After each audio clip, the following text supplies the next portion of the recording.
and nearly 200 million people have migrated around the world since the mid-50s, with just over 50% of them choosing to live in Europe and America. It's fair to say that moving to a new country takes a fair amount of courage, since you're likely to face a degree of loneliness and hard work. But there's much to be gained by taking the plunge and trying to fit in with the new culture. The men who targeted girls as young as 13 were found guilty of several offences, including rape.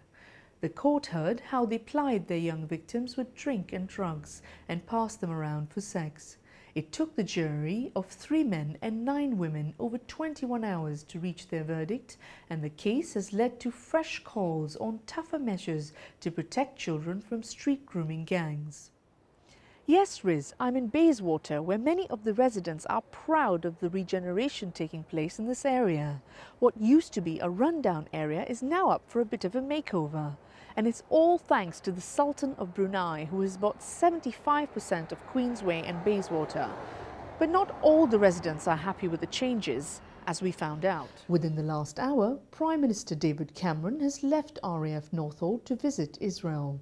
The latest trip is part of a new diplomatic incentive to find some sort of resolution to the Middle East crisis. Our Foreign Affairs correspondent, John Ramchandani, takes up the story.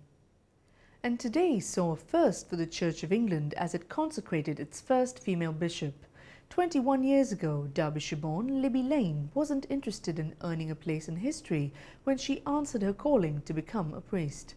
She was already one of the first wave of women priests in the UK, and she served her curacy at Blackburn's St James's Church. But today she found herself in the world spotlight and looked comfortable with the special honour she had received.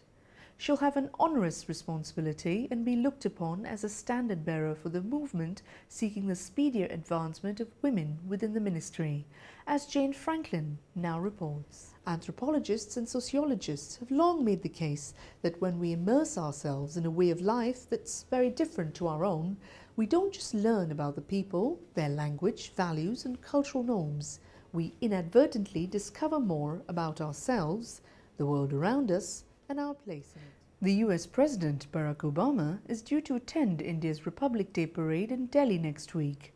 This comes after President Obama and India's Prime Minister Narendra Modi announced they had achieved a breakthrough on a nuclear energy deal. The NHS has been forced to ask British doctors that are currently working in Australia to come home.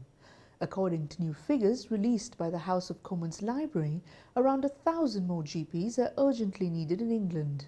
And it's thought that nearly 1,500 doctors, who cost the taxpayer up to £610,000 to train, move to Australia every year. Well, we were curious, so we sent Zerilda Khan on a mission to find out more.